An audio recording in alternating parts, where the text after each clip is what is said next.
नमस्कार दोस्तों, स्वागत है आपके अपने YouTube चैनल अन ईजी कोचिंग क्लासेस में।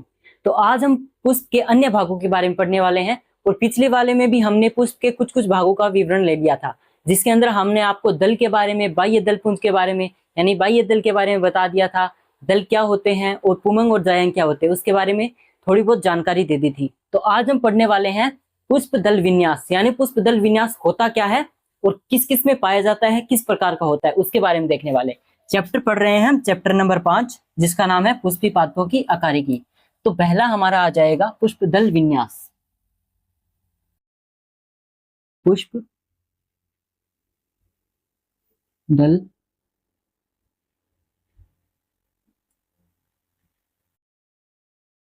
अब ये पुष्प दल विन्यास क्या है उसके बारे में देखना है। जैसे हमने किस किस के बारे में देखा था, जैसे हमने शिराओं के विन्यास के बारे में देखा था, पत्तियों के बारे में देखा था, इसी प्रकार जो पुष्प के दल होते हैं किस क्रम में लगे रहते हैं उसके बारे में देखने वाले हैं। तो सबसे पहले आ जाएगा कोर स्पर्शी।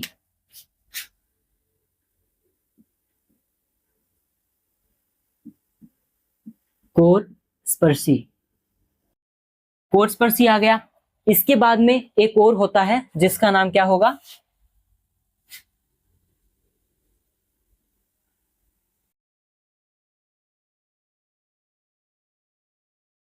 कोर छादी।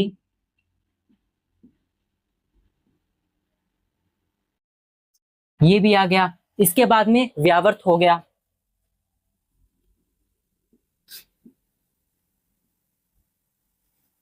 और लास्ट वाला हो जाएगा वैक्सिलरी।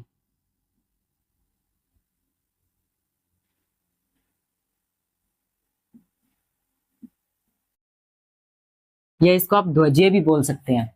तो ये सब क्या क्या आ जाते हैं, ये सभी उदाहरण यानी ये प्रकार किसके हैं, पुष्प दल विन्यास है। ये पुष्प दल विन्यास के अंदर अब देखने वाले हैं किस टाइप के होंगे वो भी। तो इनके अगर हम डायग्राम बनाए तो किस किस प्रकार के होंगे। अब देखिए, ये कोर स्पर्शी यानी नाम से ऐसा स्पष्ट हो रहा है कि किसी चीज की जो कोर है वो स्पर्श कर रही है। अब यहाँ पर हमने क्या बनाए हैं, 4 पंखुड़ी बनाई। आप 5 भी बना सकते हैं, एनसीईआरटी में 5 दी हुई है। तो इसके अनुसार क्या है, आपको यहाँ पर ये कोर स्पर्श होती दिखाई दे रही है, ना तो ये किसी के ऊपर है ना किसी के नीचे है, यानी एकदम आमने सामने है। तो ये कोर स्पर्शी आ जाएगा। अब कोर छादी क्या है, इसके अंदर क्या होता है, इसके अंदर एक अंदर की ओर होगा, फिर इसके बाद इस प्रकार से, और यहां पर एक बाहर की ओर होगा।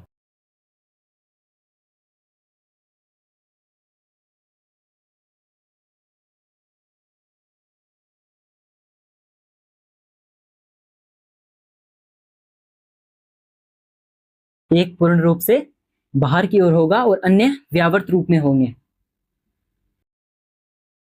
ये आगे पीछे हो गया, इसको देखते हैं व्यावर्त के बारे में। व्यावर्त यानी बस ऐसे देख लीजिए कि इस प्रकार से होंगे, एक के ऊपर एक, इस टाइप से व्यावर्त में। और ये जो कोर छादी है उसके अंदर एक तो पूर्ण अंदर होगा, एक पूर्ण बाहर होगा, जो दल होगा वो, यानी पंखुड़ियां हैं वो एक तो अंदर की ओर होगी पूर्ण रूप से और एक क्या होगी, बाहर निकली हुई होगी।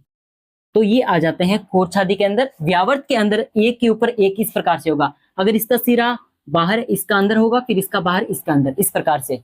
अब जो वैक्सिलरी है उसमें क्या होगा, उसके जो इस टाइप से होगा 1+2+2, यानी कि एक तो इस प्रकार से आ जाएगा और इसके बाद 2 ऐसे आ जाएंगे,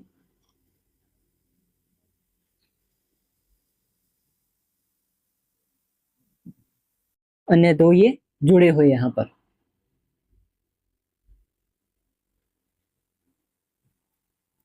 तो ये किस में आ जाता है, ये वैक्सिलरी में आ जाता है। तो हमने सबसे पहले क्या देखा, ये है कोर स्पर्शी। अगर इसके अंदर हम 5 बनाएं तो वही सेम ऐसे ही बनेगा।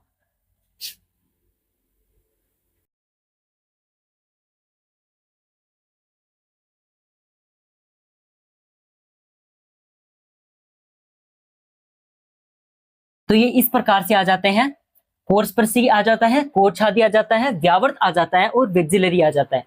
तो ये क्या है, ये है पुष्प दल विन्यास। तो ये पुष्प दल विन्यास किस किस रूप में है हमने बता दिया आपको, किस डिजाइन में मिलेंगे, यानी किस प्रकार से होंगे। जैसे कुछ जो पौधे होते हैं उनके अंदर जो दल लगे रहते हैं, दल वही होंगे जो ज्यादातर रंगीन होते हैं, आपने देखा होगा वो दल होंगे, गुलाबी हो गए, लाल हो गए, संतरी हो गए, या फिर सफेद हो गए, बैंगनी हो गए, वो सभी दल के अंदर आ जाते हैं। हमने पिछली वीडियो में आपको बता दिया था इसके बारे में। तो इसी दल का विन्यास देख रहे हैं हम कि ये दल किस किस प्रकार से हमें अलग अलग पौधों के अंदर या फिर फ्लावर के अंदर मिलेंगे। तो ये किसके अंदर आ जाता है, ये आएगा आपके कैलरट्रोपस में। कैलरट्रोपस प्रोसेरा, ये किसका नाम है, ये है आक, यानी आक के अंदर इस प्रकार का पुष्प दल विन्यास पाया जाता है। इसके बाद ये कोरछादी है।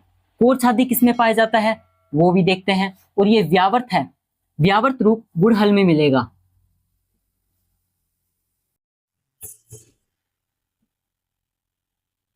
ये किसमें मिलेगा आपको, ये मिलेगा गुड़हल में। और ये वैक्सिलरी है वो किसमें मिलेगा, मटर में मिलेगा। अगर आपने मटर का पौधा देखा है, उसके फ्लावर देखे हैं, तो उसके फ्लावर के अंदर ये इस प्रकार से आपको मिलेंगे, यानी एक पूरा बड़ा होगा, इसके बाद दो ये छोटे और दो आपस में जुड़े हुए मिलेंगे। और ये जो कोरछादी है, यानी एक पूर्ण रूप से अंदर है, एक इस प्रकार बाहर है, और एक इस रूप में है, यानी एक पूर्ण बाहर है, एक पूर्ण अंदर है, और बाकी व्यावर्त रूप में है। तो ये किस किस में मिलेंगे, ये आपको मिल जाएगा, जैसे सरसों हो गई,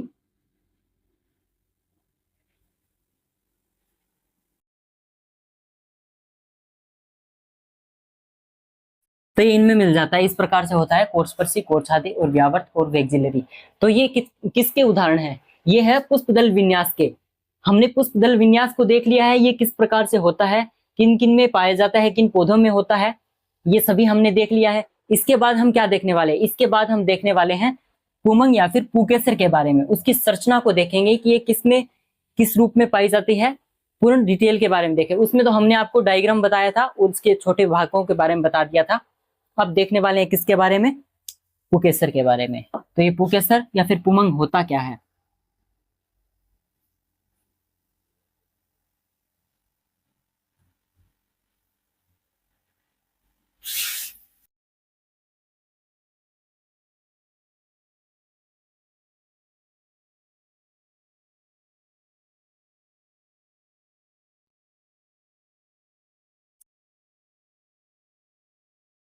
पुमंग,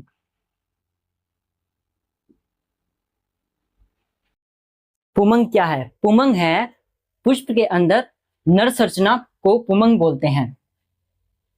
पुमंग पुकेसर के संयुक्त संगठन को, यानी जो पुकेसर बहुत सारे होते हैं, एक पुकेसर, दो पुकेसर मिलकर चार पांच पुकेसर एक साथ जुड़े होते हैं, तो उनको क्या बोलते हैं, पुमंग बोलते हैं। अब पुमंग की संरचना हमने बनाई थी पहले भी पुकेसर की।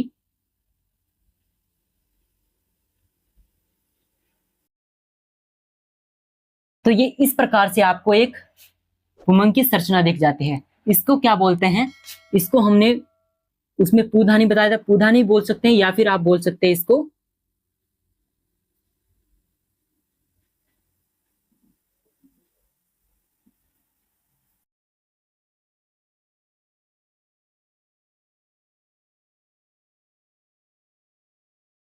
पुमंग, पूधानी, सॉरी पूधानी,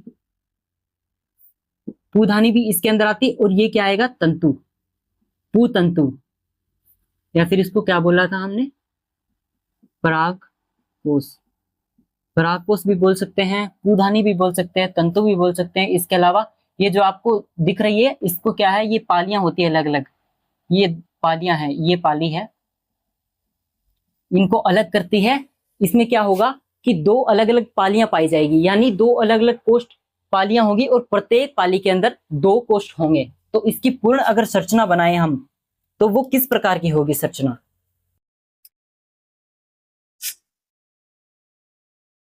यानी हम इसको इस प्रकार से काट रहे हैं, इस प्रकार से काटने पे, यानी अनुप्रस्थ काटने पे इस प्रकार की हमको संरचना दिखाई देगी।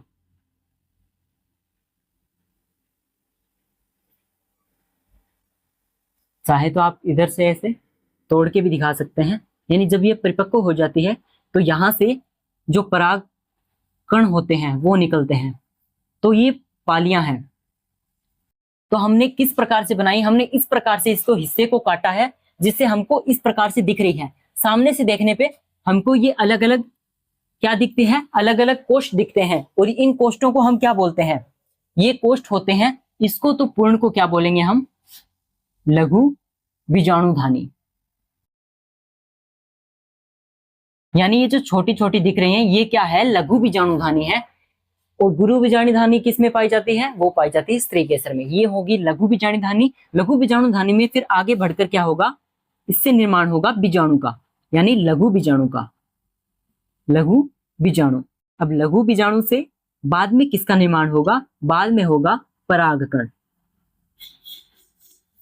अब यहां से अगर ये परिपक्व हो जाते हैं तो इसके अंदर बहुत सारे क्या पाए जाते हैं, परागकण पाए जाते हैं। परिपक्व होने के बाद इस प्रकार से टूट के बाहर निकल जाते हैं, हवा के माध्यम से या फिर कीटों के माध्यम से, जल के माध्यम से। ये क्या कर सकते हैं, ये स्त्री केसर पर जा सकते हैं। गमन इनमें इस प्रकार का नहीं पाया जाता, ये किसी के सहारे से जाते हैं। जैसे हमने किसके अंदर देखा था, उनके अंदर देखा था कि उनके अंदर फ्लैजिला पाई जाती है, यानी कसाबिकाएं पाई जाती है। किसके अंदर, हमने ब्रायोफाइट्स के अंदर भी कुछ में पाई जाती है, शैवालों के अंदर पाई जाती है। लेकिन इनमें क्या होगा, केवल या तो वायु के माध्यम से होगा या फिर कीट परागण होगा। तो ये आ जाती है संरचना किसकी, पुमंग की संरचना। तो पुमंग की संरचना में लघु बीजाणुधानी इसको बोलते हैं। लघु बीजाणुधानी में फिर किसका निर्माण होता है, लघु बीजाणु का। इसके बाद लघु बीजाणु के बाद परागकण बन जाता है। और ये परागकण बाद में निकल कर यहाँ से स्त्री केसर की ओर चला जाता है। वहां पर ये पराग नलिका बनाता है और पराग नलिका के बाद निषेचन होने के बाद फिर क्या बनता है, बीज बनता है। तो ये पूर्ण होती है इसका निषेचन की प्रक्रिया। और हम देख रहे हैं पुमंग के बारे में। तो आपने काफी पौधों में देखे होंगे पुमंग आपको अलग अलग नजर आएंगे होंगे, जैसे कि इकट्ठे हो गए या फिर एक जगह पर हो गए, अलग अलग हो गए। तो उसके बारे में देखने वाले हैं हम कि किस किस रूप में पाए जाते हैं या किस किस प्रकार में पाए जाते हैं।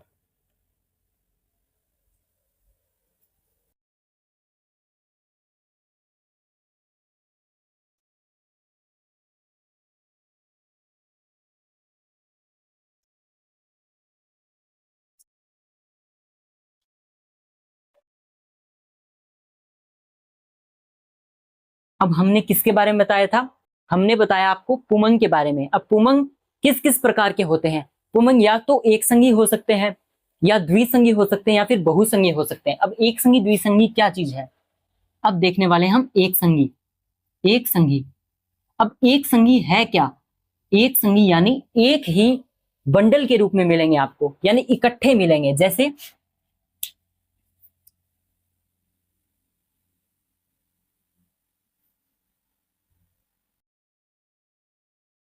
ये गुड़हल का फ्लोवर है। तो यहां पर इस प्रकार से आपने इस ऐसी ही संरचना देखी होंगे। तो इस संरचना में ये जो आपको इकट्ठे नजर आ रहे हैं, यही क्या है, यही है एक संगी पुकेसर, यानी एक संगी पुमंग। एक जोड़े या फिर बंडल के रूप में पाए जाते हैं, इसलिए इनको एक संगी बोलते हैं। और द्विसंगी किसमें पाए जाते हैं, द्विसंगी पाए जाते हैं मटर के अंदर। जैसे यहां पर एक दिख रही है वैसे मटर के अंदर दो होंगी। तो ये आ जाते हैं एक संगी। बहुसंगी यानी बहुत सारे पाए जाएंगे किसी एक के फ्लावर के अंदर। इस प्रकार की कितनी 4 या 5 बंडल हो सकते हैं। इस प्रकार से बहुसंगी भी मिलते हैं। एक संगी हमने गुड़हल में देखा है, द्विसंगी मटर में है। इसके अलावा अगर बात करें तो आपको जैसे पुष्प दल पे लगे हुए आपको मिलेंगे। जैसे उसके अंदर देखते हैं, कुछ के अंदर आपको मिलेंगे दल लगन। दल लगन क्या चीज है वही देख रहे हैं। तो ये कोई फ्लावर है या पंखुड़ी है, इसके अंदर ये जो दल होते हैं, इन्हीं दल पे क्या लगे रहते हैं, इन्हीं दल पे लगे रहते हैं यहां पर इस प्रकार से एंथर या फिर पुमंग लगे रहते हैं इस दल के ऊपर। तो ये दल के साथ जुड़े होते हैं, इसलिए इसको बोला जाता है दल लग्न, यानी दल से जुड़े हुए, दल लग्न, दल से जुड़े हुए दल लग्न क्या, पुमंग। तो ये दल लग्न आ गया। इसके अलावा कुछ के अंदर किसके साथ जुड़े होते हैं? परिदल लग्न यानी परिदल पुंज के साथ जुड़े होते हैं। परिदल पुंज यानी दलपुंज से क्या होते हैं? छोटे होते हैं या फिर एक्स्ट्रा में होते हैं। जैसे अभी डायग्राम बनाते हैं, आपको अच्छे से समझ में आएगा।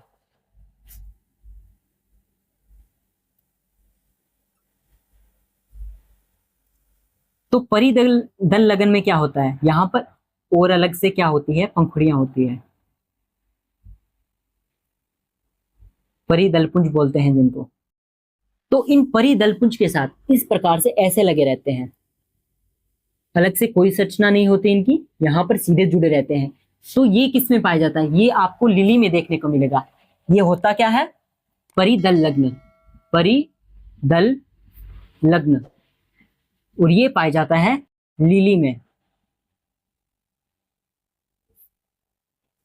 अब लिली में क्या होता है? व्हाइट फ्लावर के अंदर इस प्रकार की संरचना होती है, जिसके अंदर यहां पर लगे रहते हैं पुमंग।